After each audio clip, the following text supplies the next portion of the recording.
you. My name is Phil Elisaro. I'm from a small country called Samoa in the Pacific. I am actually a executive director of a non-government organization that deals with the environment, but also indigenous peoples issues. And we are now also pursuing a sustainable development agenda. So my name is Simona Lovera. I'm the director of the Global Forest Coalition, which is a coalition of indigenous peoples organizations and environmental activist groups from more than 50 countries. And we strive for the rights of indigenous peoples, women and local community in forest policy.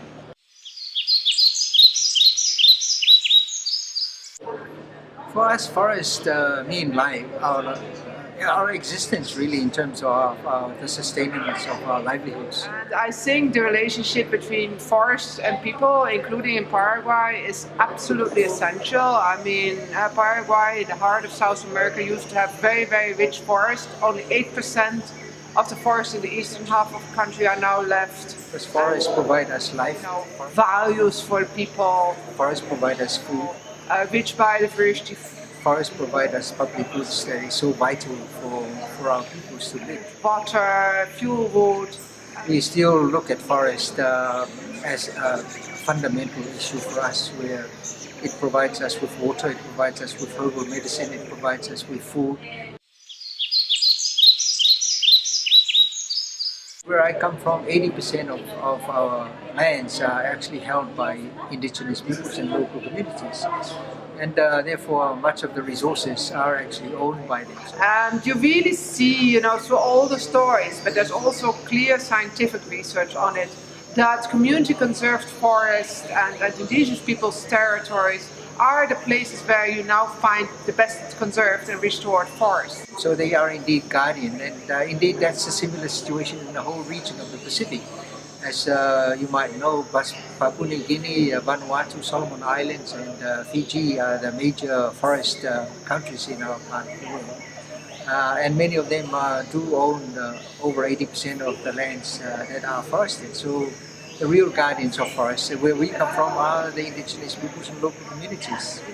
And they play a much bigger role in forest restoration and conservation than, for example, timber companies. I mean, and it's very cynical to see at this Congress that everybody's asking for more investment in the forestry sector, be it, logging companies or timber companies, as if that would save the forest, while we see all over the world that that kind of investment has actually killed forests.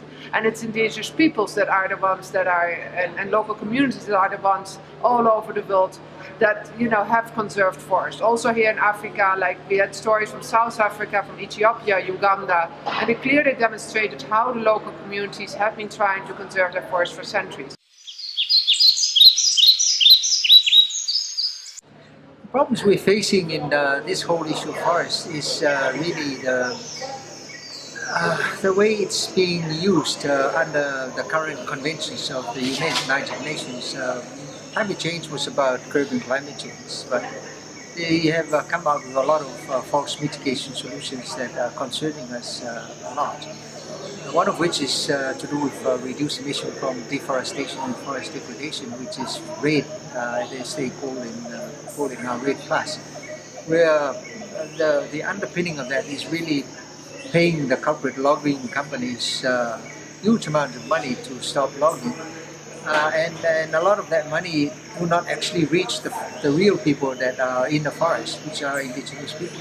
The timber companies that are taking over massive amounts of land here in South Africa, but increasingly also in other other African countries, Mozambique, Uganda, Tanzania, Kenya, where we see massive amounts of lands, particularly poor people's land, being grabbed away for planting large monocultures of pine and eucalypt that destroy water resources and destroy the biodiversity. We've done some research on mangroves, and it's the best adaptation to climate change, and a lot of that unfortunately are actually very affected by underlying causes of deforestation, which are indeed things like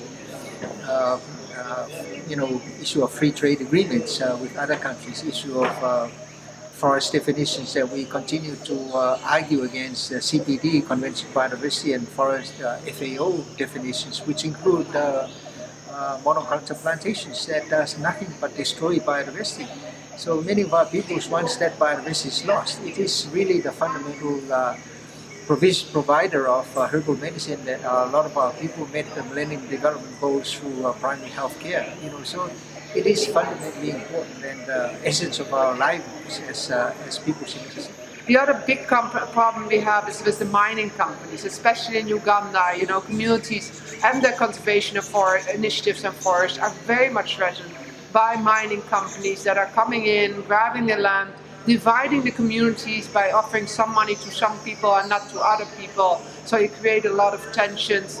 And it's cynical. They even go to the sacred sites of communities that communities have been conserving for, cultural reasons for many generations, and they just plow them over with their mining companies. So we actually see that, mining companies, but especially also timber companies are the big factors here destroying the forest, and it's cynical that this Congress is then asking for more investment in these companies rather than giving support. And that's not necessarily only financial support, but especially recognizing the rights and the community conservation initiatives of the people that really sustain the forest. Because the people that sustain the forest are the women and men on the ground. Women play a very important role in these initiatives as well.